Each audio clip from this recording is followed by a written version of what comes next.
और तीसरी मैं चीज़ कहता हूँ कि आपको गुड डीड्स मतलब अच्छे आमाल करना चाहिए।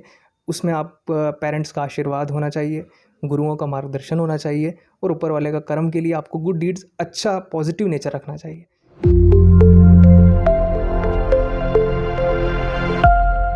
साथियों नमस्कार।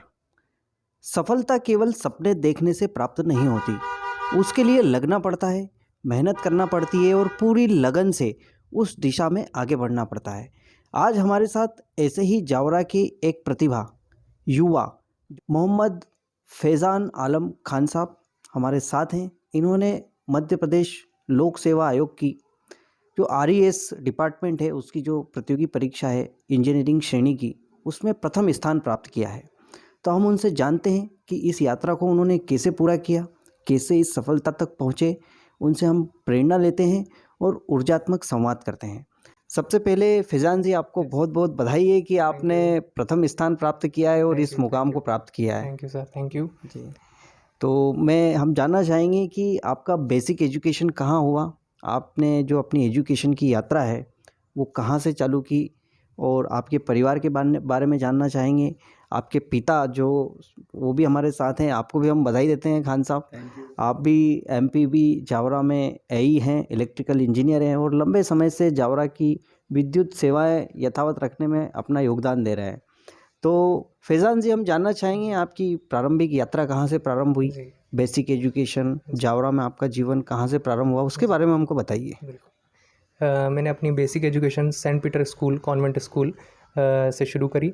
वहीं पे मैंने हाई स्कूल कंप्लीट किया और हाई स्कूल कंप्लीट करने के बाद मैंने GT पॉलिटेक्निक कॉलेज, जो गवर्नमेंट पॉलिटेक्निक कॉलेज के नाम से जाना जाता है जावरा में, यहाँ मैंने सिविल इंजीनियरिंग में एडमिशन लिया। अब एक यहाँ पे इंटरेस्टिंग पॉइंट आता है कि सिविल इंजीनियरिंग में जब मैंने एडमिशन लिया तो सब मुझे फोर्स करते थे और कहते थे कि भाई पापा इलेक्ट्रिकल इंजीनियरिंग में हैं तो आप सिविल इंजीनियरिंग में क्यों जा रहे हैं। ऑब्वियसली ये कि ये क्वेश्चन बनता है जी जी जी कि आपके पापा इलेक्ट्रिकल सेक्टर में हैं, जी जी तो आपने सिविल में क्यों चयन किया? जी, क्यों किया? सभी का यह कहना था, बट मेरा इंटरेस्ट बचपन से कुछ ऐसा था कि जो मैं ड्राइंग शीट्स भी बनाता था कॉलेज में, तो मुझे बड़ा अच्छा लगता था कि भाई किस तरीके से इंजीनियर जो है ड्राइंग शीट पे प्लान बनाते हैं, एलिवेशन बनाते हैं, सेक्शन बनाते हैं, पूरी ड्राइंग कंप्लीट करते हैं और वो स्ट्रक्चर एक्चुअल फील्ड पे जाके खड़ा हो जाता है। तो ये चीज़ मुझे बड़ी अट्रैक्ट करती थी कि ऐसा कुछ मुझे भी करना है।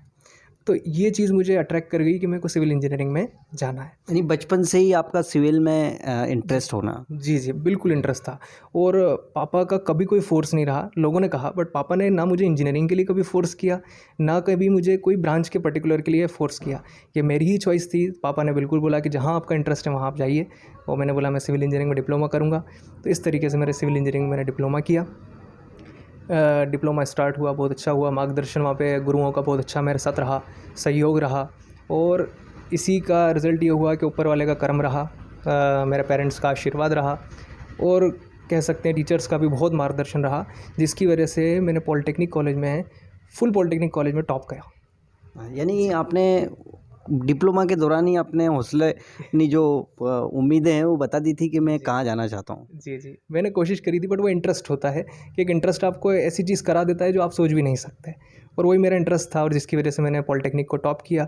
और यहाँ से फिर मेरा जो चयन है वो देवी अहिल्या विश्वविद्यालय इंदौर में हुआ। ओके जी तो ये आपकी बेसिक एजुकेशन हुई, उसके बाद आप इंदौर चले गए। जी बिल्कुल। फिर वहाँ आपने क्या किया वो बताइए। जी, माँ देवी अहिल्या विश्वविद्यालय में मेरा एडमिशन होता है, और वहाँ पे भी मैं लकी रहा, मेरे को हमेशा अच्छे गुरु मिले। वहाँ पे भी गुरुओं का मार्गदर्शन रहता है, और माता पिता का आशीर्वाद और इनका सपोर्ट तो हमेशा मेरे साथ कंटिन्यूसली बना रहा। इंदौर में भी मैंने एजुकेशन करी अपनी, सिविल इंजीनियरिंग में BE को कंप्लीट किया, और वहाँ पे पता चलता है कि लास्ट में आते आते मैं पूरा कॉलेज, जो इंजीनियरिंग का कॉलेज है ITDAV, उसमें पूरे में प्रथम आया हूँ, और वहाँ 90.12% के साथ वहाँ पे भी मैं टॉप करता हूँ। बहुत बढ़िया बात है, ये आपने इंजीनियरिंग की ग्रेजुएशन में भी जी झंडे अपने कायम रखे। जी। वही मैं कहता हूँ कि इसलिए पेरेंट्स का सपोर्ट बहुत रहा है। इन्होंने कभी मुझे किसी चीज़ के लिए फ़ोर्स नहीं किया, मेरे इंटरेस्ट के ऊपर मुझे आगे की तरफ प्रोसीड करने की परमिशन दी, और मुझे हमेशा मेरे रिलैक्स रखा कि आपको जो करना है वो करिए, बट हाँ पढ़ाई अच्छे से करिए।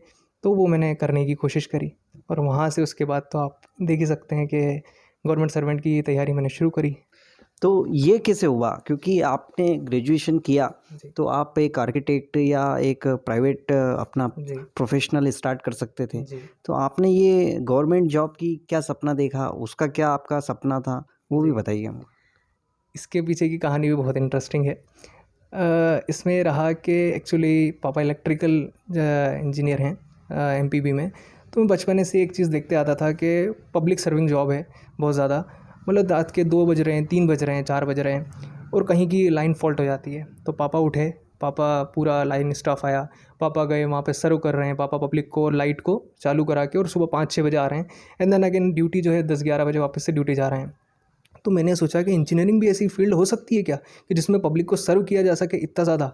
तो मेरे को भी इंटरेस्ट आया कि नहीं, मेरे को भी पब्लिक सर्व करना है, तो और इंटरेस्ट भी सिविल में है, तो क्यों ना मैं सिविल इंजीनियरिंग के थ्रू ही गवर्नमेंट सर्वेंट में जाऊं और अपने पापा जैसा पब्लिक को सर्व कर सकूं। यहाँ से मेरा मोटिवेशन चालू होता है और मेरे आइडियल मेरे पापा ही रहे हैं इस मामले में, तो इसलिए मैं गवर्नमेंट जॉब में इंटरेस्टेड हुआ। तो फिर ये MPPSC ही क्यों सिलेक्ट किया आपने जी। और इसकी तैयारी कैसे की, कहाँ पर की, वो बताइए हमको। मैंने अदर एग्ज़ाम्स की भी तैयारी की थी, बट मेन मेरा ओरिएंटेशन था कि हाँ मैं MPPSC करूँगा। बट मैंने अदर एग्ज़ाम्स की भी तैयारी करी थी। मैंने गेट क्वालिफाई किया है, 2019 का गेट क्वालिफाई किया है, 2020 का गेट क्वालिफाई किया है। बट अनफॉर्चुनेटली जो है 19 में वैकेंसी MPPSC की आउट नहीं हुई थी, 20 में आउट नहीं हुई थी और 20 तो आप और हम और सब जानते हैं कि किस तरीके से कोविड का टाइम रहा, कितना ज़्यादा प्रॉब्लम्स रही अपनी कंट्री में, और 2021 में वैक्सीनेशन चलता रहा और ऐसे करते करते हमारी वैकेंसीज 20 में आउट हुई, 21 में एग्ज़ाम्स हुए और 22 में आप देख रहे हैं कि रिज़ल्ट आए। नहीं, सही है, कोरोना ने काफ़ी कुछ आगे बढ़ा दिया। जी, उसमें एक ये एग्ज़ाम्स भी रही, इनके रिजल्ट्स रहे, जी, जो काफ़ी युवाओं के लिए बहुत मुश्किल भरा समय था। जी, तो मैं जानना चाहूँगा कि अभी जो आपको ये सफलता मिली है, जी। वो क्या है? उसमें क्या आपने कितने नंबर मिले हैं और जी, क्या स्थान पाया, वो बताइए हमको। जी। ये MPPSC की एग्ज़ाम है, मध्य प्रदेश लोक सेवा आयोग इसको ऑर्गेनाइज़ कराता है। ये राज्य अभियांत्रिकी सेवा है, जिसको हम स्टेट इंजीनियरिंग सर्विसेज़ के नाम से भी जानते हैं।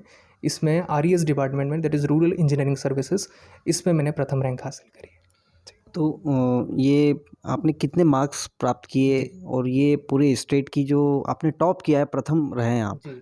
तो वो कैसे हुआ? पहला जो स्थान है वो कैसे पाया? हाँ, पहले स्थान के बारे में वैसे कोई सोचता नहीं है, मगर ये आपका मेहनत का रिज़ल्ट होता है एक्चुअली, क्योंकि आप जब मेहनत करते जाते हैं, करते जाते हैं, करते जाते हैं, तो आप नहीं कह सकते कि वो सफिशिएंट हुई कि नहीं हुई, मगर हाँ, आप जब निरंतर उसको करते जाते हैं और वो दूसरों से ज़्यादा हो जाती है, तो आपको ये रिज़ल्ट मिल जाता है।